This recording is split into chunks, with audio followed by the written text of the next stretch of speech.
ان دنوں کے اندر خصوصی طور پہ آپ کو ایک موضوع سننے کو ملتا ہے، عظمت صحابہ و اہل بیت ہے، خصوصاً صحابہ کرام رضوان اللہ علیہ اجمعین کے فضائل و مناقب کو اہل سنت کے منبر و محراب کے اوپر بیان کیا جاتا ہے، تو اس کی وجہ عموماً یہی ہوتی ہے کہ ایک مخصوص گروہ ہے جو صحابہ کرام کے اوپر خاص کر ان دنوں میں اور بالعموم ہر وقت صحابہ کے اوپر طعن و تشنیع کرتا ہے، سب و شتم کرتا ہے، ان کو برا بھلا کہتا ہے، تو ان کے رد کے اندر بھی اور ان کی طرف سے پیش کیے جانے والے اعتراضات کے جوابات کے اندر بھی صحابہ کرام رضوان اللہ علیہ اجمعین کے فضائل و مناقب کو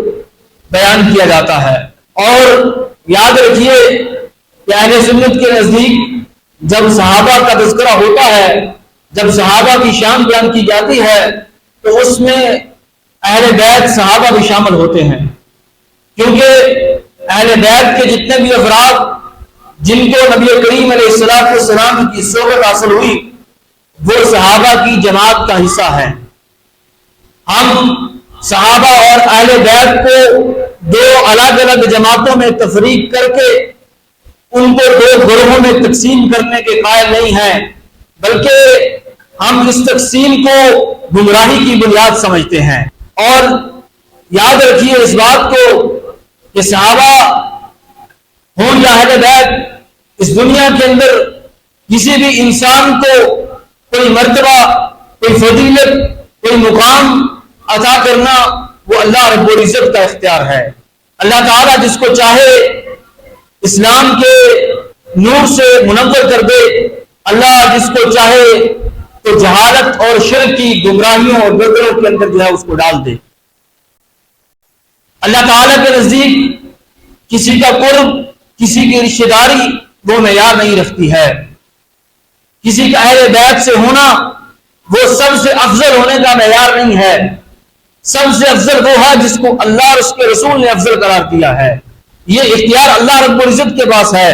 اگر کسی کا نبی کریم علیہ السلام کے خاندان سے ہونا یہ ہدایت کا ذریعہ ہوتا، سبب ہوتا، تو نبی کریم علیہ السلام کے سگے چچا ابو لہب وہ قرآن مجید کے اندر جو ہے جہنمی قرار نہ پاتے۔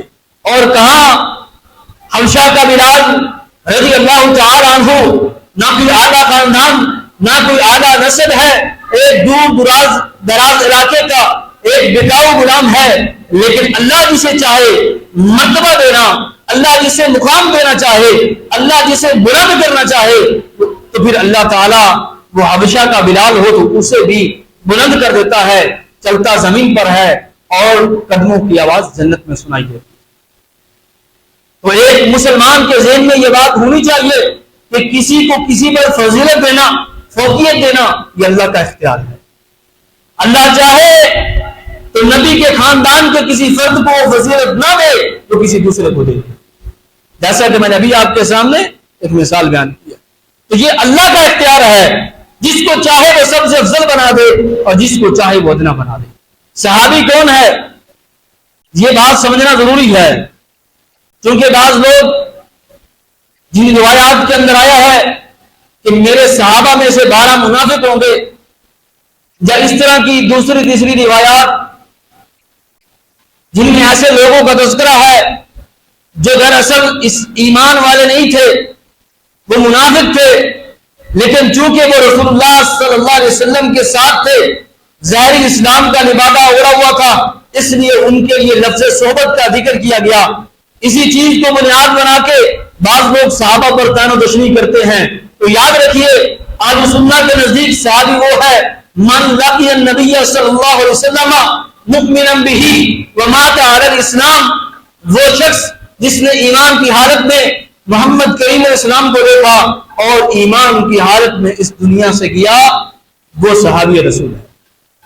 تو اس تعریف سے جتنے بھی دیگر لوگ ہیں جو منافق تھے، وہ در حقیقت مسلمان نہیں تھے، یا نبی علیہ السلام کے دنیا سے جانے کے بعد وہ زکات کے منکر ہو گئے، مرتد ہو گئے، وہ سارے کے سارے صحابہ کی جماعت کے اندر شامل نہیں ہوتے۔ اسی لیے جن احادیث میں ایسے لوگوں کا ذکر ہے، دراصل وہ صحابی ہے ہی نہیں، وہ لوگ صحابہ کی جماعت میں شامل نہیں ہیں۔ جب وہ لوگ صحابہ کی جماعت میں شامل ہی نہیں ہیں تو ان احادیث کی بنیاد پہ صحابہ کی جماعت کو برتان نہیں کیا جا سکتا۔ اور یہ تعریف حافظ ابن حجر رحمہ اللہ تعالی نے الاصابہ فی تمہید الصحابہ اس کے اندر، اور اسی طرح امام ابن کثیر رحمہ اللہ نے اختصار علوم الحدیث کے اندر جو ہے وہ اسی تعریف کا ذکر فرمایا ہے۔ اور صحابہ کرام رضوان اللہ علیہم اجمعین، ان کا مقام، ان کا مرتبہ وہ کسی سے ڈھکا چھپا نہیں ہے۔ صحابہ کرام وہ جماعت ہے، وہ عظیم جماعت ہے کہ جس کے زمانے کو پیارے پیغمبر علیہ السلام نے فرمایا خیر القرون قرنی، کہ سب سے بہترین زمانہ میرا زمانہ ہے، نبی کریم علیہ السلام کا زمانہ، جس زمانے میں آپ کے شاگرد، آپ کے ساتھی، آپ کے جانثار صحابہ کرام رضوان اللہ علیہم اجمعین موجود تھے۔ اور وہ زمانہ قیامت تک آنے والے جتنے بھی انسان ہیں ان سب سے بہترین زمانہ ہے۔ اگر کوئی اس زمانے کے لوگوں کو برتان کرتا ہے، بات کرتا ہے، نبی کے ساتھیوں کو برا بھلا کہتا ہے، کسی ایک کو بھی تنقید کا نشانہ بناتا ہے، تو در حقیقت وہ اس نبی کریم علیہ السلام کی امت کے بہترین افراد کے اوپر جو ہے وہ طعن و تشریح کر رہا ہے۔ قیامت تک آنے والے لوگوں میں سے سب سے بہترین زمانے کے لوگوں کو برا بھلا کہہ رہا ہے۔ اور اللہ تعالیٰ قرآن میں فرماتے ہیں والسابقون الاولون من المہاجرین والانصار والذین اتبعوهم بإحسان رضی اللہ عنہم ورضوا عنہ۔ اللہ فرماتے ہیں اور وہ سبقت لے جانے والے، پہلے سبقت لے جانے والے مہاجرین میں سے، انصار میں سے، اور وہ لوگ جنہوں نے ان کی اچھے طریقے سے پیروی کی، اللہ ان سے راضی ہو گیا، وہ اللہ سے راضی ہو گیا۔ تو یہ فضیلت صرف انصار و مہاجرین کی جماعت کے ساتھ نہیں، بلکہ قیامت تک آنے والے جتنے بھی لوگ جنہوں نے صحابہ کی پیروی کی، صحابہ کے نقش قدم پہ چلے، چاہے وہ مہاجرین و انصار کے بعد، فتح مکہ کے بعد مسلمان ہونے والے لوگ ہیں، یا نبی اسلام کے دنیا سے جانے کے بعد مسلمان ہونے والے لوگ ہیں، سب کے سب جنہوں نے کتاب و سنت کی پیروی کی، صحابہ کے منہج پر قائم رہے، وہ سارے کے سارے لوگ اس آیت کا مصداق ہیں۔ اور اللہ تعالیٰ کیا فرما رہے ہیں اس آیت میں یہ والذین اتبعوا بإحسان، کہ صحابہ کی اتباع، صحابہ کی پیروی، صحابہ کے منہج پر چلنا، وہ بھی اللہ نے اس آیت میں ضروری قرار دیا کہ اللہ کن سے راضی ہوگا؟ جو صحابہ کے منہج پر چلیں گے، جو صحابہ کی پیروی کریں گے، اور جو صحابہ کے کیڑے نکالیں گے، اللہ ان سے راضی ہوگا؟ نہیں۔ جو صحابہ کے پیروکار ہیں وہ ان کی برائیاں بیان نہیں کرتے، وہ ان کی اچھائیاں بیان کرتے ہیں۔ اللہ فرماتے ہیں محمد رسول اللہ والذین معه اشداء علی الکفار رحماء بینہم، کہ محمد صلی اللہ علیہ وآلہ وسلم اللہ کے رسول ہیں، اور جو ان کے ساتھی ہیں، جو آپ کے صحابہ ہیں، اشداء علی الکفار، کافروں کے مقابلے میں بڑے سخت ہیں، اور آپس میں رحماء بینہم، ایک دوسرے کے بارے میں بڑے رحم دل ہیں۔ اور یہ گواہی کون دے رہا ہے؟ یہ رب کا قرآن گواہی دے رہا ہے۔ کیا اللہ کا قرآن غلط ہو سکتا ہے؟ کیا اللہ کے قرآن نے نبی کے صحابہ میں تفریق کی ہے؟ تو یہ فضیلت ان کی ہے جو فتح مکہ سے پہلے مسلمان ہوئے، اور جو بعد میں ہوئے ان کی نہیں ہے؟ نہیں۔ محمد رسول اللہ والذین معه اشداء علی الکفار رحماء بینہم، آپس میں بڑے رحم دل ہیں۔ اور اس کی مثال دیکھیے حضرت علی رضی اللہ تعالیٰ عنہ اور حضرت امیر معاویہ رضی اللہ تعالیٰ عنہ کے درمیان جب اختلافات چل رہے تھے تو روم کے بادشاہ نے اس موقع سے فائدہ اٹھا کر مسلمانوں کے اوپر چڑھائی کرنا چاہی، تو اس کو حضرت معاویہ رضی اللہ تعالیٰ عنہ نے خط لکھا اور کہا بدبخت، اگر تو یہ سمجھتا ہے کہ ہمارے اس لڑائی سے فائدہ اٹھا کر تو مسلمانوں میں حملہ کرے گا تو اس بات کو بھول جا، اگر تو ہمارے خلاف آئے گا تو میں حضرت علی سے صلح کر کے تیری اینٹ سے اینٹ بجا دوں گا، اور اس دھمکی کی وجہ سے اسے جرأت نہ ہوئی کہ مسلمانوں پہ حملہ کرے۔ اور اب کا قرآن کیا کہتا ہے؟ رحماء بینہم، کہ صحابہ آپس میں بڑے رحم دل تھے۔ یہاں کچھ لوگ ہیں جن کی بدبختی یہ ہے کہ وہ صحابہ کے آپس میں جو معاملات ہوئے ان کو ہماری لڑائیوں کی طرح بنا کر پیش کرتے ہیں کہ وہ ایک دوسرے کے ساتھ جو ہے وہ بادشاہت کے اصول کے لیے لڑے، ایک دوسرے کے ساتھ ان کے اندر دشمنیاں تھی، کینہ بغض تھا۔ یاد رکھیے میرے بھائیو، ایسا شخص جو بھی ہے وہ فتنہ پرور ہے، اور وہ قرآن کی اس بات کا انکار کرتا ہے جس میں رب یہ اعلان کرتا ہے کہ میرے نبی کے صحابہ ایک دوسرے کے بارے میں بڑے رحم دل۔ اور دوسری جگہ اللہ فرماتے ہیں کہ اللہ وہ ذات ہے وہ الذی ایدک بنصرہ وبالمؤمنین وألف بین قلوبہم۔ اللہ فرماتے ہیں اللہ وہ ذات ہے جس نے اپنی مدد کے ساتھ آپ کی تائید کی، اور صحابہ کے ساتھ، ایسے لوگوں کے ساتھ آپ کی تائید کی جن کے دلوں میں اللہ تعالیٰ نے الفت ڈال دی، محبت ڈال دی۔ لو انفقت ما فی الارض جميعا ما الفت بین قلوبہم۔ اللہ فرماتے ہیں آسمان و زمین کے آپ سارے خزانے بھی خرچ کر دیتے تو صحابہ کے دلوں میں وہ محبت نہ ڈال پاتے جو رب کائنات نے ان کے دلوں میں ڈال دی۔ تو میرے محترم بھائیو، صحابہ کرام رضوان اللہ علیہم اجمعین، اللہ تعالیٰ نے ان جیسا گروہ نہ پیدا کیا ہے اور نہ کبھی آ سکتا ہے۔ انسان چاہے تو وہ عالم بن سکتا ہے، زاہد بن سکتا ہے، عابد بن سکتا ہے، متقی بن سکتا ہے، پرہیزگار بن سکتا ہے، اور ولایت کے اعلیٰ درجوں میں فائز ہو سکتا ہے۔ وہ سارا دنیا میں وہ کوئی عہدہ حاصل کرنا چاہے کر سکتا ہے اپنی محنت کے بل بوتے پہ، اپنی جستجو کے بل بوتے پہ، لیکن دنیا کے اندر ایک ایسا عہدہ ہے، ایک ایسا مرتبہ ہے جو انسان جتنی مرضی محنت کر لے وہ اس مرتبے کو حاصل نہیں کر سکتا، اس مرتبے کو نہیں پا سکتا، اور وہ مرتبہ، وہ مقام صحابیت کا مرتبہ ہے۔ یہ اللہ نے ان کو عطا فرمایا ہے۔ قیامت تک آنے والا کوئی شخص اس مرتبے کو، اس مقام کو نہیں پا سکتا۔ اسی لیے امام احمد بن حنبل رحمہ اللہ تعالی، ان کے سامنے ان سے سوال کیا گیا کہ کیا حضرت معاویہ رضی اللہ تعالیٰ عنہ افضل ہیں یا کہ عمر بن عبد العزیز رحمہ اللہ تعالیٰ افضل ہیں؟ اور آپ سب جانتے ہیں کہ عمر بن عبد العزیز رحمہ اللہ بنو امیہ کے وہ حکمران تھے کہ جن کے دور حکومت کو خلافت راشدہ کے ساتھ تشبیہ دی جاتی ہے کہ حدود اللہ کا مکمل نفاذ، دین اسلام کا کتاب و سنت کی بالادستی، اس کا نفاذ جس طرح خلافت راشدہ کے دور میں تھا اسی طرح ان کے دور کے اندر اجاگر ہوا۔ تو جب سوال کیا گیا امام احمد بن حنبل رحمہ اللہ تعالی سے تو وہ کیا فرماتے ہیں؟ وہ فرماتے ہیں معاویہ تو افضل، حضرت امیر معاویہ رضی اللہ عنہ افضل ہے۔ لسنا نقیس لاصحاب رسول اللہ صلی اللہ علیہ وسلم احدا، کہ ہم رسول اللہ کے صحابہ کے برابر کسی کو نہیں سمجھتے۔ اسی طرح عبداللہ ابن عمر رضی اللہ تعالیٰ عنہ کا قول ہے جو کہ سنن ابن ماجہ کے اندر 1626 نمبر پہ موجود ہے۔ وہ کیا کہتے ہیں؟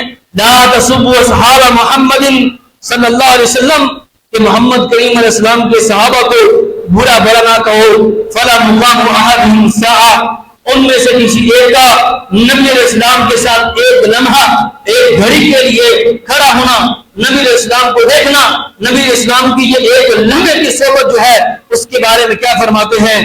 خیر من عمل احدکم عمرہ، تم میں سے کوئی ایک اپنی ساری زندگی نیک اعمال کرتا رہے، صحابہ کا ایک لمحہ نبی علیہ السلام کا دیدار کر لینا، آپ کو دیکھ لینا، اس کے برابر نہیں ہو سکتا۔ اور یہی قول سعید بن زید جو کہ عشرہ مبشرہ صحابہ میں سے ہیں انہی سے منقول ہے۔ وہ فرماتے ہیں وَلَوْ أُمِّرَ عُمَرَ نُوحٍ، اگرچہ نوح علیہ السلام کی طرح 1000 سال کی زندگی بھی اس کو مل جائے، ساری زندگی عبادت و ریاضت میں گزار دے، اس کے باوجود بھی صحابہ کا نبی علیہ السلام کے ساتھ ایک لمحے کے لیے کھڑا ہونا اس کے برابر نہیں ہو سکتا۔ یہ ہے صحابہ کا مقام و مرتبہ، یہ ہے صحابہ کی شان۔ اسی طرح امام احمد بن حنبل رحمہ اللہ سے پوچھا گیا کہ آپ اس آدمی کے بارے میں کیا کہتے ہیں جو عمر بن عبد العزیز رحمہ اللہ کو امیر معاویہ رضی اللہ تعالیٰ عنہ سے افضل سمجھتا ہے؟ تو امام احمد ابن حنبل امام اہل سنہ وہ فرماتے ہیں لا تجالسہ ولا تواکلہ ولا تشاربہ، کہ ایسے بندے کے ساتھ بیٹھ کے کھانا نہ کھاؤ، اس کے ساتھ بیٹھ کے پانی نہ پیو، اس کی مجالست اختیار نہ کرو، اس کے ساتھ دوستی نہ کرو۔ اور فرماتے ہیں وَإِذَا مَرِضَ فَلَا تَعُدْهُ، ایسا آدمی جو حضرت عمر بن عبدالعزیز کو امیر معاویہ رضی اللہ عنہ سے افضل سمجھتا ہے، اگر بیمار ہو جائے تو اس کی بیمار پرسی کے لیے بھی نہ جاؤ۔ یہ ہے اہل سنہ کا عقیدہ، یہ اہل سنہ کا منہج، اور یہ ہے صحابہ کی جماعت کا مقام، مرتبہ اور فضیلت۔ اور جلیل القدر امام عالم زاہد عبداللہ بن مبارک جو کہ عظیم مجاہد بھی تھے، ان سے جب اسی طرح پوچھا گیا حضرت امیر معاویہ رضی اللہ تعالیٰ عنہ کے بارے میں اور عمر بن عبدالعزیز رحمہ اللہ کے بارے میں، تو وہ کیا فرماتے ہیں واللہ ان الغبار الذي دخل في قلب فرس معاویہ مع رسول اللہ صلی اللہ علیہ وسلم افضل من عمر بألف مرہ۔ وہ فرماتے ہیں کہ وہ غبار جو حضرت معاویہ رضی اللہ تعالیٰ عنہ کے گھوڑے کی ناک میں داخل ہوا، رسول اللہ صلی اللہ علیہ وسلم کے ساتھ سفر کرتے ہوئے عمر بن عبدالعزیز جیسے ہزار بھی آ جائیں تو اس کے برابر بھی نہیں ہو سکتے۔ یہ ہے ایک صحابی کا مقام اور مرتبہ۔ تو آج دراصل میں جس بات کو آپ کے سامنے رکھنا چاہتا ہوں اور بیان کرنا چاہتا ہوں وہ یہ ہے کہ آخر ہم صحابہ کا دفاع کیوں کرتے ہیں، ہم صحابہ کے مقام و مرتبے کو کیوں بیان کرتے ہیں، ان کی فضیلت کا تذکار کیوں کرتے ہیں، اس کی کیا ضرورت پڑی ہے کہ ہم صحابہ کا دفاع کریں۔ پہلی بات، ہم کس لیے صحابہ کا دفاع کرتے ہیں؟ کیونکہ رب العالمین خود اپنے نبی کے یاروں کا، صحابہ کا دفاع کرتا ہے۔ جب منافقین سے کہا گیا کہ وَإِذَا قِيلَ لَهُمْ آمِنُوا كَمَا آمَنَ النَّاسُ، اللہ فرماتے ہیں جب ان سے کہا جاتا ہے منافقوں سے کہ جس طرح صحابہ ایمان لے کے آئے اپنے نبی پر اس طرح ایمان لے کے آؤ، تو کیا کہتے ہیں أَنُؤْمِنُ كَمَا آمَنَ السُّفَهَاءُ، کہ ہم ویسے ایمان لے کے آئیں جیسے یہ بے وقوف لوگ ایمان لے کے آئے۔ یعنی صحابہ کو کیا کہہ رہے ہیں؟ بے وقوف۔ اللہ تعالیٰ نے جواب دیا اپنے نبی کے صحابہ کا دفاع کرتے ہوئے الا انہم هم السفہاء، اللہ فرماتا ہے یہ میرے نبی کے صحابہ کو بے وقوف کہنے والے یہ دراصل خود بے وقوف ہیں۔ اور دوسری جگہ اللہ فرماتے ہیں ان اللہ یدافع عن الذین آمنوا، اللہ تعالیٰ اہل ایمان کا دفاع کرتا ہے۔ سورۃ الحج میں تو جب اللہ اہل ایمان کا دفاع کرتا ہے اور سب سے پہلے ایمان لانے والی جماعت صحابہ کی جماعت ہے، اللہ ان کا دفاع کرتا ہے۔ تو جب رب اپنے نبی کے صحابہ کا دفاع کرتا ہے تو ہم کیوں نہ کریں؟ اسی طرح رسول اللہ صلی اللہ علیہ وسلم نے اپنے صحابہ کا دفاع کیا۔ حضرت خالد بن ولید اور عبد الرحمن بن عوف رضی اللہ تعالی عنہما، ان کے مابین کچھ جھگڑا ہو گیا، اور یاد رکھیے حضرت عبد الرحمن بن عوف جو ہے مہاجرین صحابہ میں سے جو اسلام لانے میں سبقت کرنے والے عشرہ مبشرہ صحابہ ان میں سے ہیں، اور خالد بن ولید رضی اللہ تعالیٰ عنہ بعد میں مسلمان ہونے والوں میں سے ہیں۔ تو دونوں ہی صحابی ہیں، دونوں کے درمیان جھگڑا ہو گیا، تو خالد بن ولید رضی اللہ عنہ نے ذرا عبد الرحمن بن عوف رضی اللہ عنہ سے غصہ کیا، ان کو برا بھلا کہا۔ جب اس بات کی خبر محمد کریم علیہ السلام کو ہوئی تو آپ نے کیا فرمایا لا تسبوا احدا من اصحابی، میرے صحابہ میں سے کسی ایک کو برا بھلا نہ کہنا۔ اب دونوں ہی صحابی ہیں، جب ایک صحابی کسی صحابی سے جھگڑ پڑے، برا بھلا کہے، تو اللہ کے نبی کیا فرماتے ہیں لا تسبوا احدا من اصحابی، میرے صحابہ میں سے کسی کو بھی برا بھلا نہ کہو۔ تو جو بعد میں 1400-1500 سال بعد میں آنے والا ہے، اگر وہ نبی کے کسی صحابی کو برا بھلا کہے تو کیا یہ حکم اس کے لیے نہیں؟ کیا اللہ کے نبی کی یہ حدیث اس کے لیے نہیں ہے؟ تو اللہ کے نبی نے اپنے صحابی کا دوسرے صحابی کے مقابلے میں دفاع کیا، اور اللہ کے نبی کیا فرماتے ہیں فَإِنَّ أَحَدَكُمْ لَوْ أَنفَقَ مِثْلَ أُحُدٍ ذَهَبًا مَا بَلَغَ مَا أَدْرَكَ مُدَّ أَحَدِهِمْ وَلَا نَصِيفًا۔ آپ فرماتے ہیں، صحیح مسلم کی حدیث ہے، یاد رکھو قیامت تک آنے والے انسانوں اور صحابہ کے کیڑے نکالنے والوں، صحابہ کو برا بھلا کہنے والوں، آؤ محمد کریم علیہ السلام کی زبان سے نکلی ہوئی یہ صحیح حدیث بھی سنو۔ فرمایا تم میں سے کوئی ایک اور بھار کے برابر بھی سونا خرچ کر دے اور اس کے مقابلے میں صحابہ کا ایک لب خرچ کیا ہوا اس کے برابر نہیں ہو سکتے تم اور پہاڑ کے برابر سونا خرچ کر کے بھی صحابہ کے ایک مد کے برابر بھی نہیں ہو سکتے. کیا سمجھتے ہو صحابہ کے مقام میں؟ اللہ کے نبی نے دفاع کیا ہے اپنے صحابہ کا اور صحابہ نے صحابہ کا دفاع کیا ہے. حضرت ابو سعید خدری رضی اللہ تعالیٰ عنہ ایک لگا کر بیٹھے تھے کہ ایک شخص حضرت علی رضی اللہ تعالیٰ عنہ اور حضرت معاویہ رضی اللہ تعالیٰ عنہ کو برا بھلا کہنے لگ گیا. تو آپ اٹھ کر بیٹھ گئے اور فرمایا کہ ایک عربی ایک دیہاتی جو تھا اس نے حضرت عمر رضی اللہ تعالیٰ عنہ کی موجودگی میں انصار صحابہ کو برا بھلا کہا. انصار صحابہ کے بارے میں کوئی بات کی ان کو برا بھلا کہا تو حضرت عمر نے کیا فرمایا کہ اگر تو نبی کا صحابی نہ ہوتا, اگر تو نبی کا صحابی نہ ہوتا, تجھے صحابیت کا شرف حاصل نہ ہوتا تو پھر میں تجھے بتاتا. انصار صحابہ کا دفاع حضرت عمر بن خطاب رضی اللہ عنہ نے کیا ہے. اور اسی طرح حضرت عبداللہ ابن عباس رضی اللہ تعالیٰ عنہ سے جب پوچھا گیا حضرت معاویہ رضی اللہ تعالیٰ عنہ کے بارے میں کہ آپ ان کے بارے میں کیا کہتے ہیں, وہ ایک وطر پڑھتے ہیں, تو فرمایا انہ فقیہ, وہ تو خود فقیہ ہیں. اور ایک روایت میں ہے اصحاب السنہ کہ ان کا عمل سنت کے مطابق ہے. کیوں؟ ایک وطر پڑھنا بھی رسول اللہ صلی اللہ علیہ وسلم سے ثابت ہے, جائز ہے.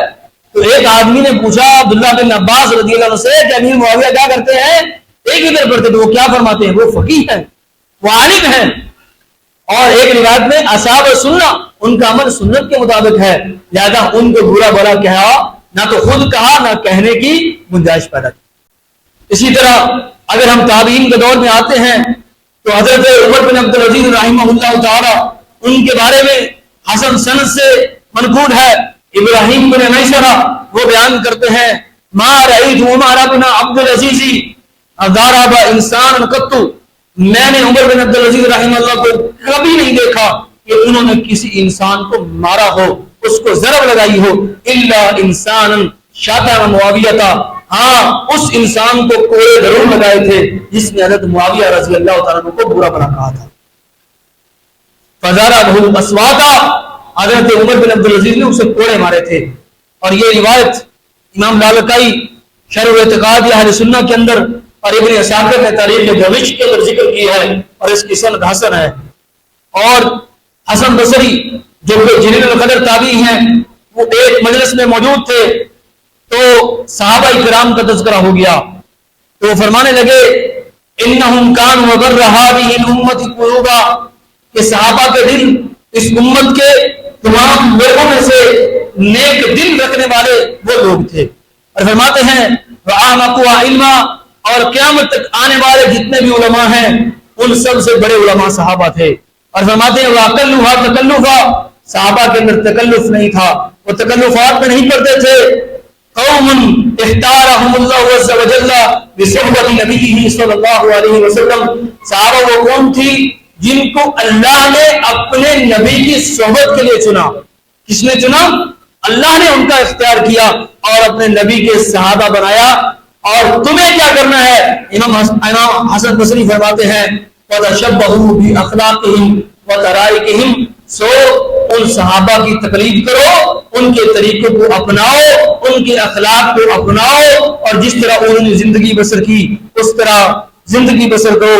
فَإِنَّهُمْ وَرَبِّ الْكَعْبَةِ عَلَى الْهُدَى الْمُسْتَقِيمِ, صحابہ رب کعبہ کی قسم ہے وہ صراط مستقیم پر ہیں.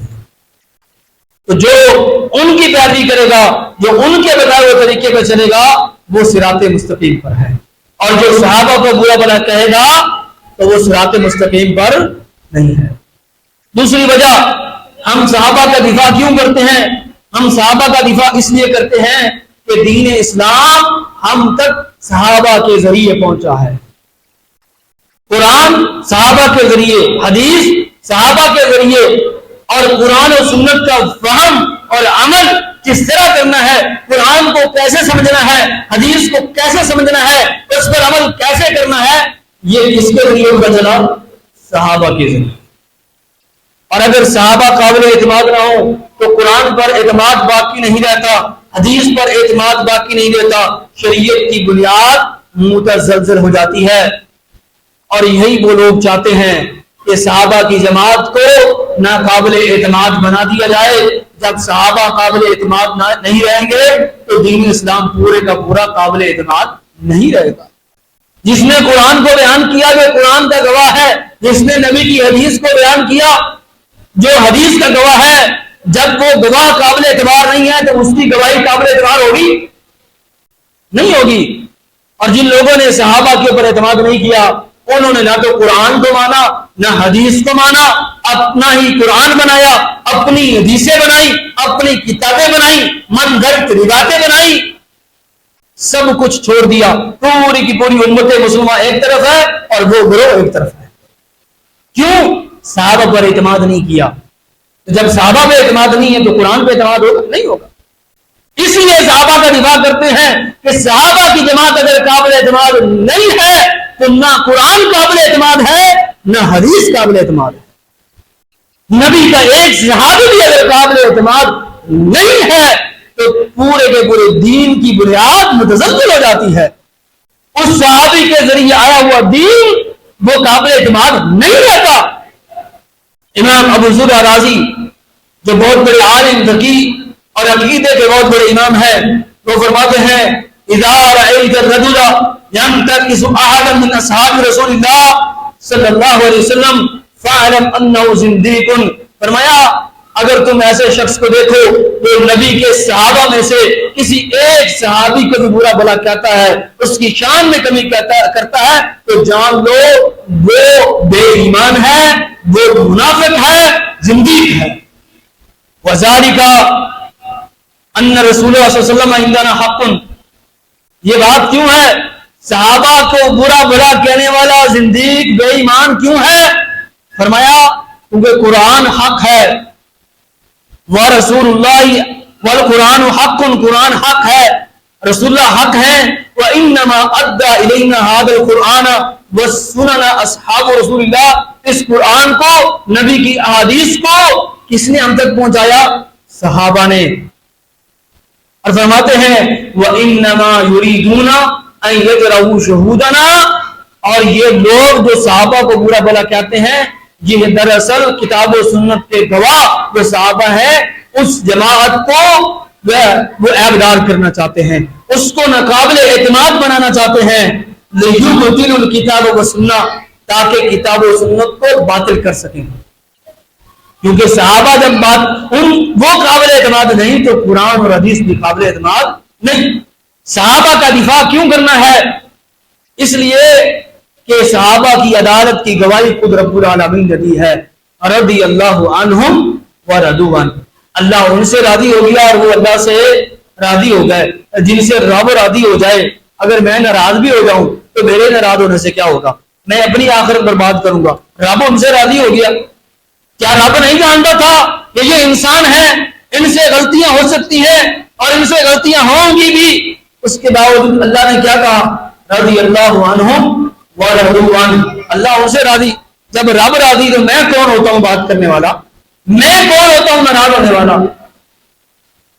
اور یاد رکھیے صحابہ سارے کے سارے عادل ہیں، الصحابۃ کلھم عدول، صحابہ کی ساری جماعت عادل ہے۔ اسی لیے محدثین کے نزدیک اگر حدیث کے اندر یہ لفظ آ جائے، کیا لفظ آ جائے؟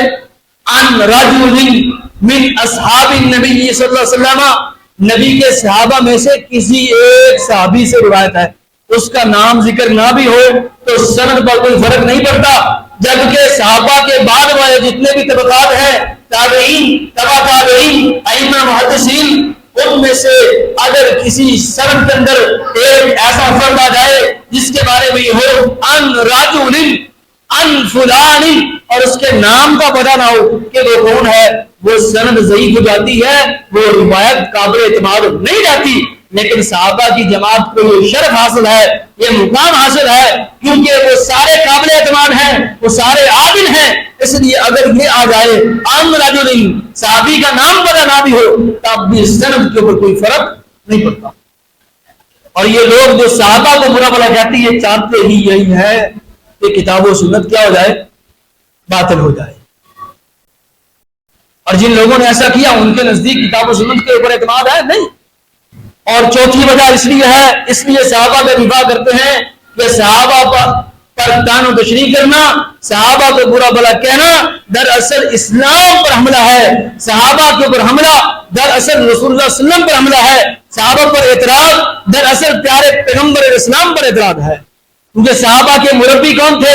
محمد کریم علیہ السلام. صحابہ کی تربیت کرنے والے کون تھے؟ محمد کریم علیہ السلام. ان کے معلم، ان کے استاد کون تھے؟ نبی کریم علیہ السلام. اور جب صحابہ وہ بعد میں دین سے پھر گئے، وہ تو گمراہیوں میں پڑ گئے، تو نبی علیہ السلام کی ذات پہ یہ بات جاتی ہے کہ نہیں کہ وہ کیسے استاد تھے جس نے 23 سال جس کے دوست، جس کے گھرانے میں لوگ تھے اس کے ساتھ رہے، 23 سال تک اس کے ساتھ چلتے پھرتے رہے، اس کے جانے کے بعد اس کی اولاد کے دشمن بن گئے.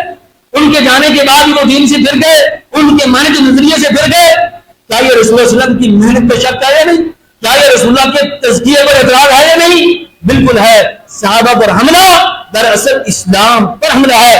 صحابہ پر اعتراض دراصل محمد کریم علیہ السلام کی تربیت، آپ کے تزکیے پر اعتراض ہے. انتہائی مختصر وقت میں آپ کے سامنے اہل سنت کے 4 بڑے ائمہ کا عقیدہ صحابہ کے بارے میں رکھتا ہوں. امام ابو حنیفہ رحمہ اللہ تعالی فرماتے ہیں وَأَنَا تَوَلَّى أَصْحَابَ رسول اللہ صلی اللہ علیہ وسلم اجمعین ولا نذکر احد منهم الا بخیر. ہم نبی کے سارے صحابہ سے محبت کرتے ہیں اور کسی ایک صحابی کو بھی برائی کے ساتھ ذکر نہیں کرتے.